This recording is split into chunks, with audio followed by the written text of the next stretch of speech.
E aí, gremistas, mais um vídeo do canal Sítio Gremista. Aqui quem fala é Mariano, brother. Finalmente uma vitória aí, dentro de casa, um jogo até de certa forma chave até, para aqueles mais eufóricos que achavam que o Roger estava para cair, poderia, caso fosse um jogo a estilo Grêmio desde o ano passado e não evoluísse, né? Talvez muitos diziam que o Roger poderia ficar bem a perigo. Aí.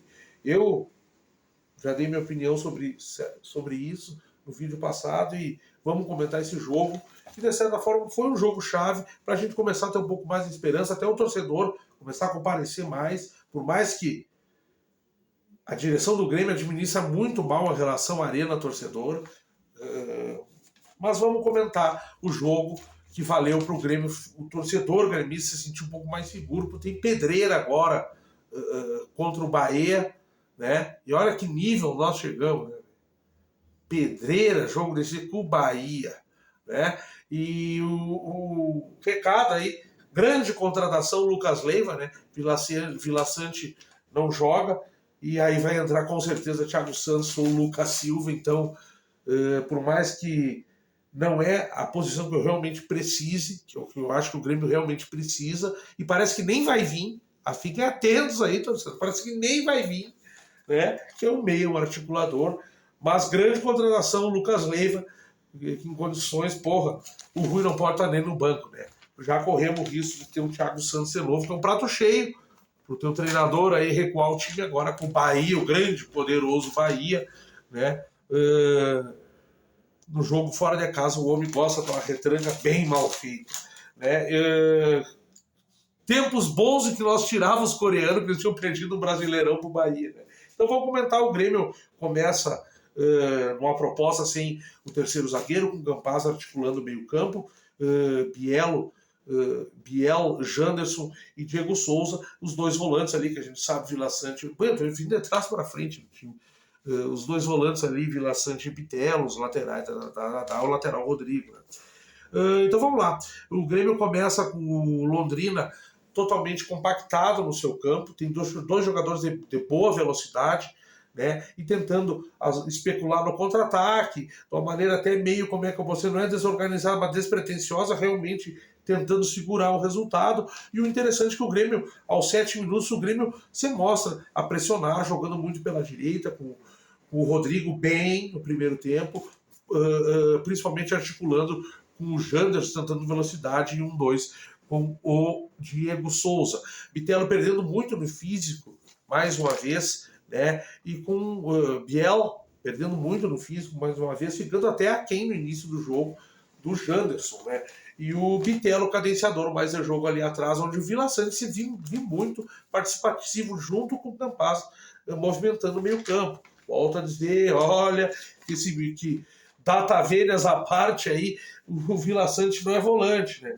Então o Grêmio pressionou o adversário, o Londrina fechado, né? Muito pela direita, Nicolas muito como quase um terceiro zagueiro, e às vezes que subiu foi muito eficiente. O Rodrigo hoje mostrou uma qualidade muito interessante, um drible inteligente, cruzamentos bem mais precisos, né? Mas sendo ao seu lado muito o Janderson, que por mais ter a velocidade, é muito ruim.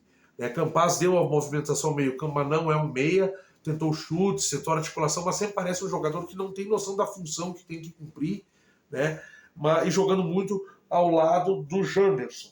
Né? A partir do gol do Biel, o Grêmio marca com uma boa jogada do Biel fazendo 1-2 e a assistência do Diego Souza para ele, né? O Grêmio abre o placar e parecia que realmente ia ter um placar mais elástico, 2-0, 3-1, 3-0, mas o Grêmio começa a cadenciar um pouco mais o jogo, continuando especulando o Londrina, que muito pouco chegou ao ataque, né, jogando realmente tentando na velocidade dos seus extremos e fechado, teve que sair um pouco mais, né, até que um escanteio, uma jogada levou perigo ao time do Grêmio, né, e aí o gol de mão, né, onde o Chapecó toma um peru, né, e já é a segunda intervenção no jogo ruim dele, e isso desestabiliza a Chapecó, e a partir daquele lance, a partir mais ou menos dos 20 minutos do primeiro tempo, o Grêmio se desestabiliza. Não é nenhuma questão de sofrer ataques, o Grêmio não consegue mais jogar com a bola e deixa o Londrina avançar, não no campo do Grêmio, mas conseguindo atacar o time do Grêmio, jogadores rápidos de velocidade. O time do Grêmio para de jogar e de criar e dá a bola para o adversário que despretensiosamente, né, não pressionou mais o time do Grêmio, mas o Grêmio sai numa situação assim meio perdida, né, para o vestiário. No segundo tempo, o Grêmio volta com a bola no pé, trabalhando a bola, mas do mesmo estilo, né, enquanto o Londrina pressiona mais o time do Grêmio, começa a entrar, né, no campo do Grêmio, aquelas jogadas que eram quando retinha a bola, jogava nas extremas, começou a ser trabalhada no meio do campo e para os extremas de novo, né?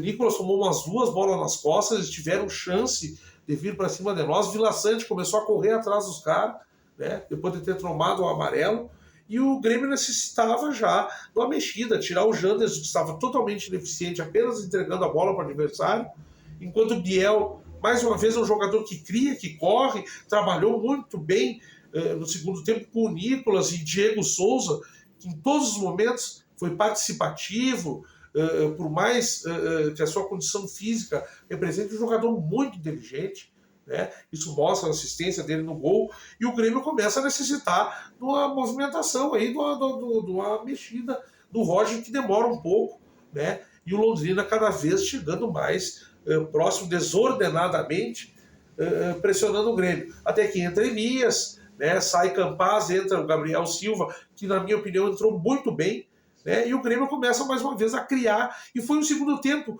de jogo da Série B, né, galera?